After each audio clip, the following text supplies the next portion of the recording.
បាទជំរាបសួរទ្រង់ឯកឧត្តមសម្ដេច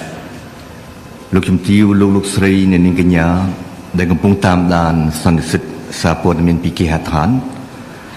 សួស្តីលោកស្រីបងប្អូនកូនក្មួយទាំងអស់ដែលជាអ្នកសារព័ត៌មាននិងមានវត្តមាននៅទីនេះសម្ដេចមហាបវរធិបតីហ៊ុនម៉ាណែតនាយករដ្ឋមន្ត្រីនៃប្រជាណាចក្រកម្ពុជាទើបតែអញ្ជើញមកដល់ភ្នំពេញវិញត្រឡប់មកពីទីក្រុងនីសប្រទេសបារាំង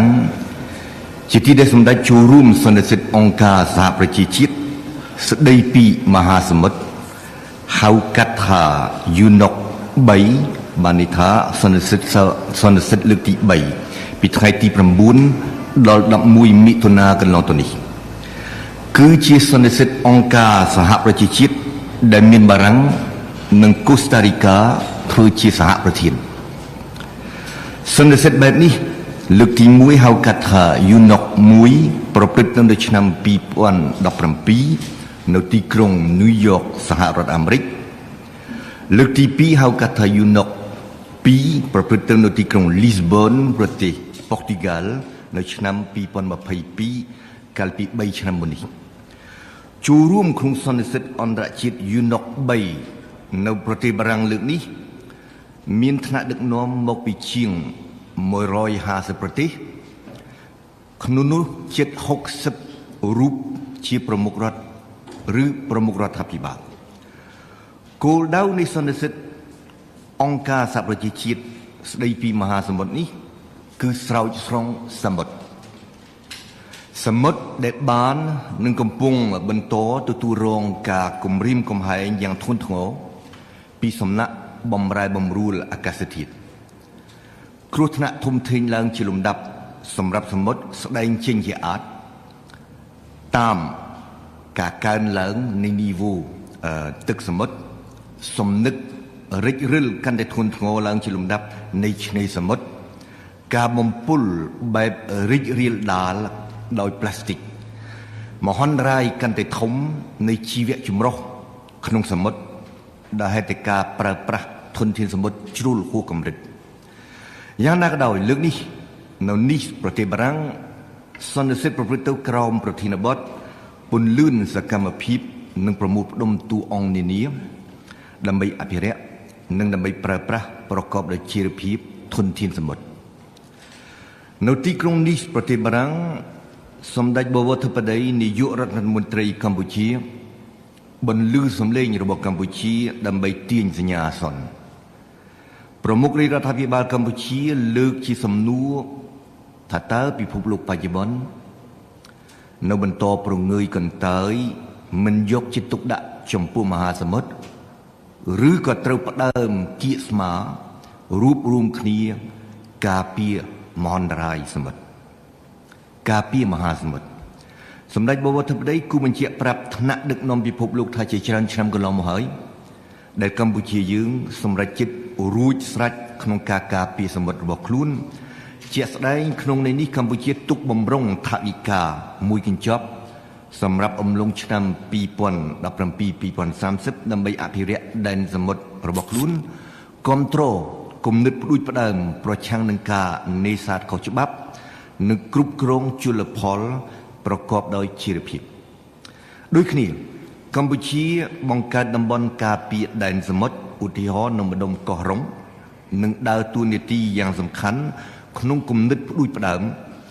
Coral Triangle Initiative ដែលជាកិច្ចសហប្រតិបត្តិការតំបន់ដើម្បីជីវៈចម្រុះសមុទ្រក្នុងនេះបង្ហាញនូវការបដិញ្ញាចិត្តរបស់កម្ពុជាក្នុងការរក្សាការពារសមុទ្រដែរ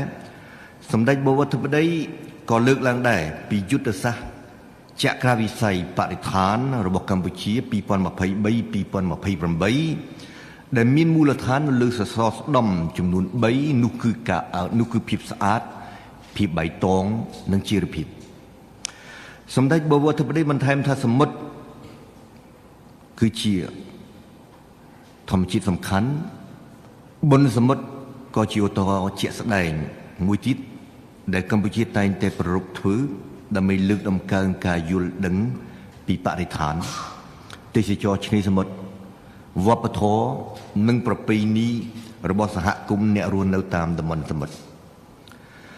នៅលើវេទិកានៃសន្និសីទ UNOC 3 នេះពេលវេលាដ៏គួរជាទីចងចាំនិងពោពេញទៅដោយអត្ថន័យបំផុតមួយគឺការប្រកាសដោយសម្ដេចបវរធិបតីថាកម្ពុជាចុះហត្ថលេខាទទួលកិច្ចព្រមព្រៀង BBNJ ដែលត្រូវបានអនុម័តក្នុងឆ្នាំ2023ដោយអង្គការសហប្រជាជាតិគឺជាកិច្ចព្រមព្រៀងដែលតម្រូវឲ្យប្រទេសហត្ថលេខីនីមួយៗអភិរក្សនិងប្រើប្រាស់ប្រកបដោយជីវភាពជីវៈចម្រុះសមុទ្រក្នុងតំបន់ក្រៅដែនយុត្តាធិការជាតិតាំងនាមប្រទេសកម្ពុជាសម្ដេចបវរធិបតីក៏ឆ្លៀតអំពាវនាវដល់សហគមន៍អន្តរជាតិឲ្យពង្រឹងកិច្ចសហប្រតិបត្តិការជាសកលដើម្បីដោះស្រាយបញ្ហាប្រឈមទាក់ទងនឹងមហាសមុទ្រឲ្យផ្ដល់ការគាំទ្របន្ថែមដល់រដ្ឋទូចជាប់ឆ្នេរដែលកំពុងអភិវឌ្ឍនឹងធ្វើឲ្យយន្តការហេរញ្ញវត្ថុខៀវអាចទទួលហេរញ្ញប្បទានបានកាន់តែងាយស្រួលនិងកាន់តែមានតម្លាភាពព្រមទាំងកាន់តែមានប្រសិទ្ធភាពជាងមុនជាសារចុងក្រោយនៃសន្និកថាសម្ដេចបវរធិបតីថ្លែងថាមហាសមុទ្រមិនអាចទ្រហោយំរៀបរាប់ពីការឈឺចាប់របស់វាបានទេវាត្រូវពឹងផ្អែកពឹងពាក់លើយើងសំឡេងរបស់យើងហើយក្នុងនេះសម្ដេចបវរធិបតីអំពាវនាវឲ្យមានសកម្មភាពរួមប្រកបដោយក្តីក្លាហានឲ្យមានការបង្រួបបង្រួមគ្នាប្រកបដោយភាពម៉ឺងម៉ាត់ដើម្បីសមុទ្រ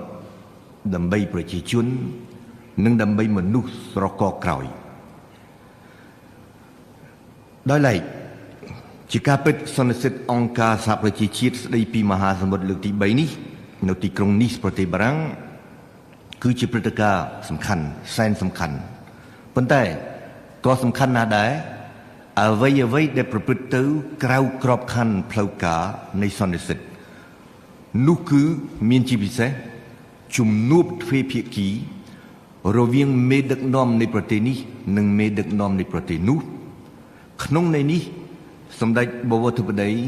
ឆ្លៀតជួបជាទ្វេភាគីសំណេះសំណាលជាមួយប្រមុខរដ្ឋឬប្រមុខរដ្ឋាភិបាលនិងរដ្ឋមន្ត្រីនៃបណ្ដាប្រទេសជាច្រើនមកពីគ្រប់ជ្រុងជ្រោយក្នុងពិភពលោកប្រមុខរាជរដ្ឋាភិបាលកម្ពុជាជួបជាអាចជាមួយឯកឧត្តមប្រធានាធិបតីបារាំងអេម៉ានូអែលម៉ាក្រុងឯកឧត្តមប្រធានក្រុមប្រឹក្សាអឺរ៉ុបអន្តូញូកូស្តាឯកឧត្តមប្រធានាធិបតីតាជីគីស្តានអេម៉ូម៉ាលីរ៉ាម៉ុនឯកឧត្តមនាយករដ្ឋមន្ត្រីនៃកូតឌីវ៉ាRobert Begré Membe លោកជំទាវក្រសួងយុតិធធម៌ប្រទេសបែលហ្សិក Annelel Jean-Louisa Verlinden ទាំងអស់នេះលោកស្រីបងប្អូនកូនក្មួយអ្នកសារព័ត៌មានគឺជាសង្យុនៃអ្វីដែលគួរដឹងនិងចងចាំជុំវិញទស្សនកិច្ចរបស់សម្ដេចបវរធិបតីហ៊ុនម៉ាណែតនៅទីក្រុងនីសប្រទេសបារាំងពីថ្ងៃទី9ដល់ថ្ងៃទី11មិថុនាកន្លងផុតទៅនេះខ្ញុំត្រៀមឆ្លើយនឹងសំណួររបស់លោកស្រីអ្នកសារព័ត៌មានបើសិនជាបងប្អូនកូនក្មួយមានចម្ងល់អ្វីឬត្រូវការពន្យល់បំភ្លឺបន្ថែមជុំវិញចំណុចនេះឬចំណុចនោះនៃបទអន្តរាគមន៍របស់ខ្ញុំបាទសូមអញ្ជើញបាទខ្ញុំបាទទុំចន្ទធីមកពីទូរទស្សន៍ជាតិកម្ពុជាសូមគោរពជំរាបសួរឯកឧត្តមរដ្ឋមន្ត្រីប្រតិភូអមនាយករដ្ឋមន្ត្រីខ្ញុំបាទមានសំណួរមួយចំនួនដើម្បីគោរពជំរាបសួរឯកឧត្តមដើម្បីបកស្រាយពន្យល់កាន់តែច្បាស់បាទឯកឧត្តមនៅក្នុងអំឡុងសន្និសីទ UNOC 3នេះ កម្ពុជាបានចុះហត្ថលេខាជាផ្លូវការនៅលើកិច្ចព្រមព្រៀង BBNJ ខ្ញុំបាទសូមជម្រាបសួរថាតើអ្វីទៅជាកិច្ចព្រមព្រៀង BBNJ នេះហើយថាតើហេតុអ្វីបានជាកម្ពុជាចាំបាច់ក្លាយជាហត្ថលេខីនៃកិច្ចព្រមព្រៀង BBNJ នេះបាទសំណួរទី2ខ្ញុំបាទចង់ជម្រាបសួរថាហេតុអ្វីមានហេតុផលអ្វីហើយកម្ពុជាសំខាន់យ៉ាងណាបានជាឯកឧត្តមប្រធានាធិបតីបារាំងនិងឯកឧត្តមអគ្គលេខាធិការអង្គការសហប្រជាជាតិអញ្ជើញប្រមុខរាជរដ្ឋាភិបាលកម្ពុជាចូលរួមកិច្ចប្រជុំឬក៏សន្និសីទបាទរបស់អង្គការសហប្រជាជាតិស្តីពីមហាសមុទ្រនេះហើយមួយទៀតហេតុអ្វីបានជាសម្ដេចធិបតីប្រមុខរាជរដ្ឋាភិបាលអញ្ជើញចូលរួមសន្និសីទនេះដោយផ្ទាល់បាទខ្ញុំបាទមានតែប៉ុណ្្នឹងទេបាទសូមអរគុណបាទអរគុណលោកពីទូទស្សន៍ទូតកកិច្ចព្រមព្រៀង BBNJ គឺជាសន្ធិសញ្ញាអន្តរជាតិផ្ដួចផ្ដើមនឹងជំរុញដោយអង្គការសហប្រជាជាតិនឹងត្រូវបានអនុម័តនៅថ្ងៃ19មិថុនា2023សន្ធិសញ្ញានេះបើតាមអង្គការសហប្រជាជាតិជារបបប្រវត្តិសាស្ត្រមួយនៃអ្វីដែលគេហៅថាអភិបាលកិច្ចពិភពលោកលើសមុទ្រពិភពលោកកិច្ចព្រមព្រៀង BBNJ នេះមានគោលដៅអភិរក្សនិងប្រើប្រាស់ប្រកបដោយចីរភាពជីវៈចម្រុះសមុទ្រក្នុងតំបន់ក្រៅយុត្តាធិការជាតិបាននេះថាមិនបាននេះថាក្នុងតំបន់សមុទ្រទឹកជ្រៅជាភាសាអង់គ្លេសគេហៅ High Sea ដែលជាដែនសមុទ្រអន្តរជាតិវាអាចជួយការពារពីពេលនេះតទៅនឹងក្នុងប្រសិទ្ធភាពខ្ពស់យ៉ាងតិចណាស់ក្នុងរយៈកាលមធ្យមយ៉ាងតិចណាស់យ៉ាងហោចណាស់ 30% នៃសមុទ្រពិភពលោកហើយហើយបានជាកម្ពុជាដែលជាសមាជិកប្រកបដោយទំនួលខុសត្រូវខ្ពស់នៃសហគមន៍សកលត្រូវតែចុះហត្ថលេខាទទួលកិច្ចព្រមព្រៀង BBNJ នេះដែលពីអំណេះតទៅនឹងត្រូវដាក់ជូនសភារបស់យើងដើម្បីឲ្យលោកផ្ដល់សច្ចាប្រណិធានមិនសច្ចាប្រតិធាននេះសច្ចាប្រតិបត្តិសច្ចាប័ណ្ណបាទទីសំណួរទី2យើងទាំងអស់គ្នាដឹងហើយនៅឆ្នាំ2017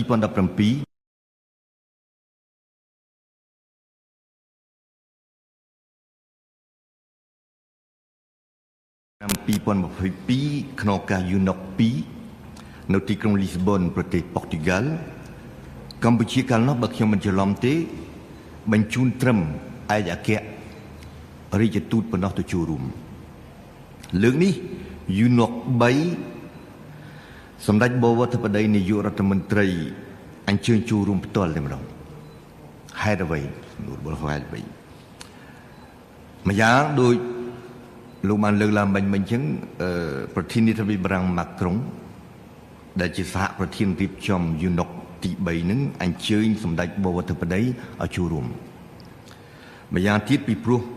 ដូចលើកឡើងខាងដើមអញ្ចឹងចូលរួមក្នុង UNOC 3នេះនៅប្រទេសបារាំងលើកនេះមានថ្នាក់ដឹកនាំមកពីជាង150ប្រទេសក្នុងនោះជិត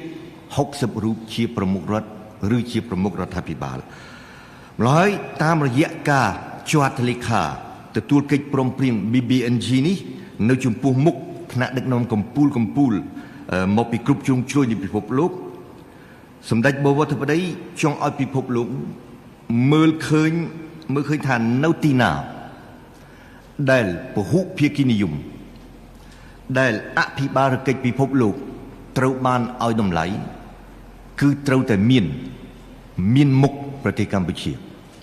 បាទអរគុណ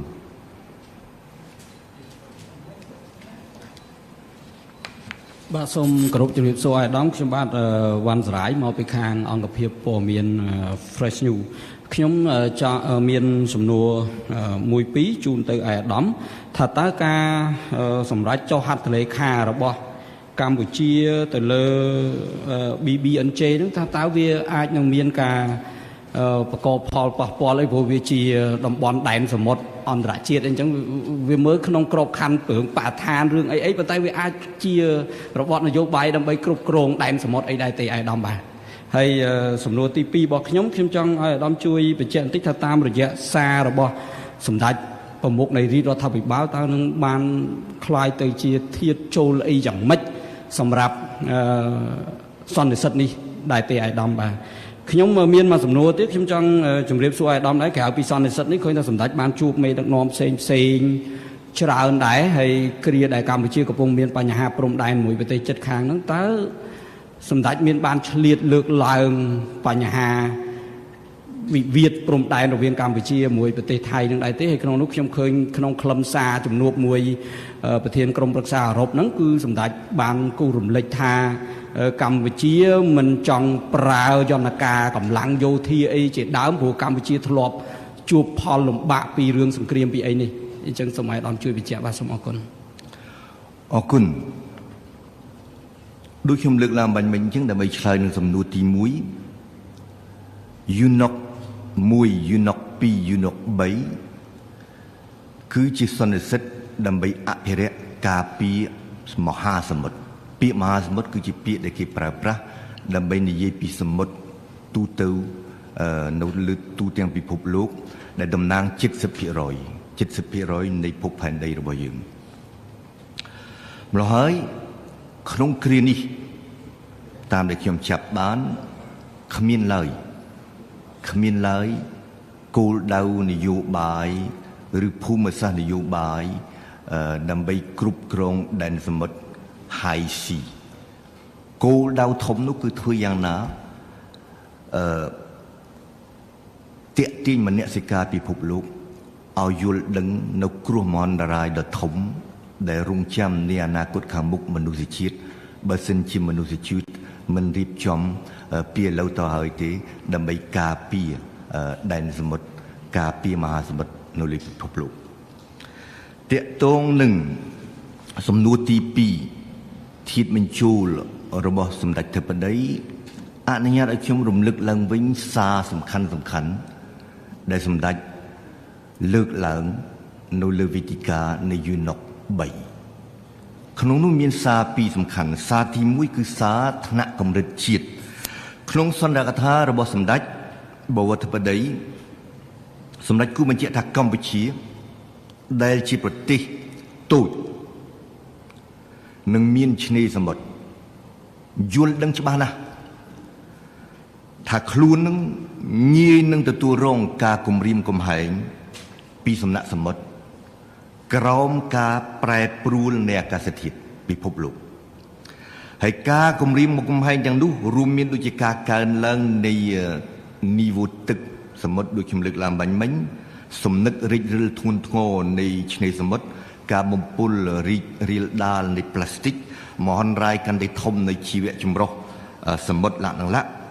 អញ្ចឹងហើយបានជាសម្ដេចបវរធិបតីគូបញ្ជាក់ថាកម្ពុជាបាននឹងកំពុងបន្តថែរក្សាដែនសមុទ្ររបស់ខ្លួនតាមរយៈការពង្រីកជាស្រេចតំបន់ការពារដែនសមុទ្ររបស់ខ្លួនក្នុងន័យថាកម្ពុជាមិនបានរងចាំUNOC 1 UNOC 2ឬ UNOC 3ទេកម្ពុជាបានចាប់ផ្ដើមថែរក្សាដែនសមុទ្ររបស់ខ្លួនចាប់ពីពេលនេះទៅក្រៅពីនេះមានសារសកលមួយទៀតនៅក្នុងសន្និដ្ឋានរបស់សម្ដេចហើយសារទី2នោះគឺមានលក្ខណៈសកលមែនជារួមសម្រាប់សម្ដេចពេលនេះជាពេលដែលសហគមន៍អន្តរជាតិនឹងត្រូវបញ្ចេញសកម្មភាពដោយសម្ដេចគូបញ្ជាក់ថាមិនត្រូវប្រងើយកន្តើយទៀតទេមិនត្រូវទុកឲ្យសមុទ្រស្លាប់បន្តិចម្ដងនោះទេផ្ទុយទៅវិញត្រូវផ្ដើមគៀកស្មារគ្នារួបរวมគ្នាការពារមហាសមុទ្រហេតុអ្វីដូចខ្ញុំគូបញ្ជាក់អំបញ្ញមិញអញ្ចឹងបើយោងទៅតាមប្រសាសន៍របស់សម្ដេចសមុទ្របាននឹងកំពុងបន្តស្ថិតក្រោមសម្ពាធខ្លាំងឡើងនៃសកម្មភាពរបស់មនុស្សហើយសមុទ្រគ្មានសម្លេងទេមិនចេះទ្រហោយំទេមានតែមនុស្សទេដែលអាចស្រែកការពារសមុទ្រជំនួសសមុទ្របាន ម្ល៉េះហើយតើទាំងអស់នេះអាចជាសារអាចជាធាតុបញ្ជូលសម្រាប់អង្គការសហប្រជាជាតិឬទេទាំងនេះគឺសុទ្ធសឹងជាគោលដៅនៃអង្គការសហប្រជាជាតិដែលរៀបចំយូណុក1យូណុក2យូណុក3គឺដើម្បីបញ្ចុះបញ្ចូលសហគមន៍សកលទាំងមូលឲ្យចូលរួមក្នុងបេសកកម្មដ៏ពិសេសដើម្បីស្រោចស្រង់សមុទ្រស្រោចស្រង់មនុស្សជាតិម្ល៉េះហើយសារទាំងនេះទោះជាសារសំខាន់របស់សម្ដេចក៏ដោយសារសំខាន់របស់ប្រមុខដឹកនាំនៃប្រទេសផ្សេងក៏ដោយគឺត្រូវតែคล้ายជាធាតុជួលធាតុបញ្ចូលដែលអង្គការសហប្រជាជាតិត្រូវយកចិត្តទុកដាក់សំណួរទី3របស់លោកវណ្ណសរាយមានលក្ខណៈនយោបាយចេះ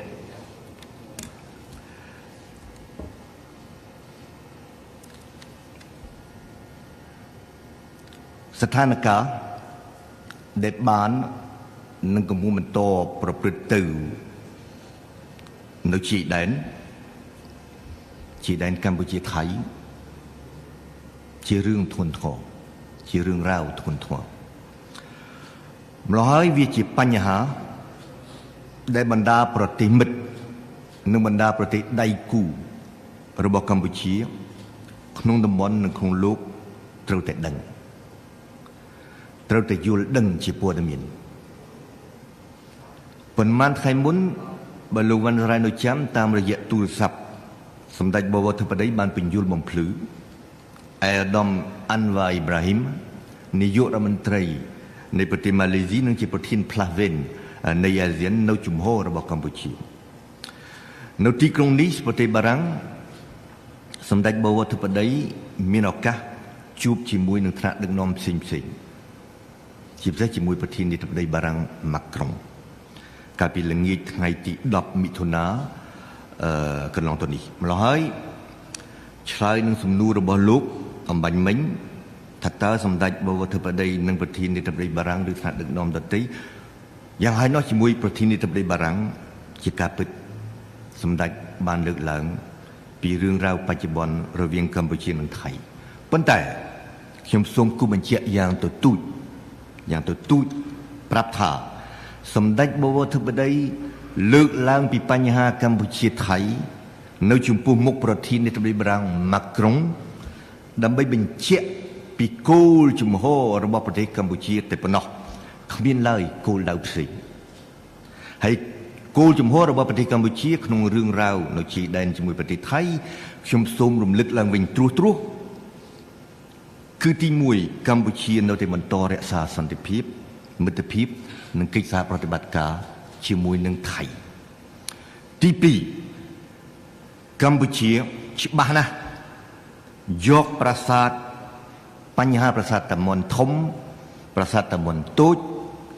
ប្រាសាទតាក្របីនិងបញ្ហានៅតំបន់មុំបីទៅតុលាការយុត្តិធម៌អន្តរជាតិ ICJ នឹងជាការពិតប្រកែកមិនបានសម្រេចរួចហើយកំពុងតែដំណើរការគោលដៅខ្ញុំសូមបញ្ជាក់ឡើងវិញគឺរកឲ្យឃើញដោយសន្តិវិធីឲ្យបានឆាប់ឲ្យបានចប់ជាស្ថាពរដំណោះស្រាយបញ្ហាព្រំដែននៅក្នុងតំបន់ដែលខ្ញុំលើកឡើងខាងលើនេះឲ្យដាច់ស្រេចជាស្ថាពរហេតុអ្វីពីព្រោះកម្ពុជាមិនចង់បន្សល់ទុកបញ្ហាជ្រំដែលទាំងនេះឲ្យនៅបន្តវែងឆ្ងាយទៅមុខទៀតរហូតដល់អាចបង្កឲ្យកើតជាព្រឹត្តិការណ៍ផ្ទុះអាវុធជាថ្មីទៀតទី3ជំហររបស់កម្ពុជាទន្ទឹមនេះនៅក្រៅតំបន់ប្រាសាទតាមុនធំប្រាសាទតាមុនតូចប្រាសាទតាក្របីនិងតំបន់មុំបីកម្ពុជាបន្តសហការជាមួយភាគីថៃដើម្បីជំរុញការវាស់វែងខណ្ឌសីមានិងបោះបង្គោលព្រំដែនដែលនៅសេសសល់ដោយប្រើប្រាស់យន្តការដដែលដែលមានស្រាប់យន្តការគណៈកម្មការព្រំដែនចម្រុះ JBC កម្ពុជាថៃដដែល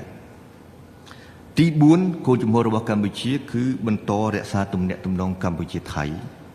តាមរយៈគ្រប់យន្តការដែលមានស្រាប់ដើម្បីជាឧត្តមប្រយោជន៍នៃប្រទេសទាំងពីរ សម្រាប់ប្រជាពលរដ្ឋនៃប្រទេសទាំងពីរកម្ពុជាថៃបាទសូមអរគុណ អាដាមអាចរំលេចអំពីការឆ្លើយតបអីពាក់ព័ន្ធនឹងបញ្ហានេះពីប្រធានាធិបតីបារាំងអីបន្តិចបានទេអាដាមបាទ ដោយខ្ញុំគូបញ្ជាក់អំបញ្ញមិញអញ្ចឹងសម្ដេចបវរធិបតីលើកឡើងពីបញ្ហាទាំងនេះនៅចំពោះមុខប្រធានាធិបតីម៉ាក្រុងគឺដើម្បីតែគោលដៅមួយគត់នោះគឺបញ្ជាក់នៅគោលជំហររបស់ប្រទេសកម្ពុជានៅក្នុងរឿងរ៉ាវហ្នឹងមិនមែនសម្រាប់គោលដៅអ្វីផ្សេងទេម្ល៉េះហើយយើងក៏មិនបានទន្ទឹងរង់ចាំចម្លើយជាក់ច្បាស់ពីប្រធានាធិបតីម៉ាក្រុងដែរយ៉ាងណាក៏ដោយខ្ញុំសូមអះអាងថាប្រធានាធិបតីបារាំងម៉ាក្រុងបានថ្លែងបញ្ជាក់ថាបារាំងអាចជួយសម្រួលជួយសម្របសម្រួលជាអាចតាមរយៈការផ្ដល់ឯកសារនេះឬឯកសារនោះដល់ភាគីទាំងពីរដល់ថៃផងដល់បារាំងដល់កម្ពុជាផងបើសិនជាមានការចាំបាច់បាទអរគុណ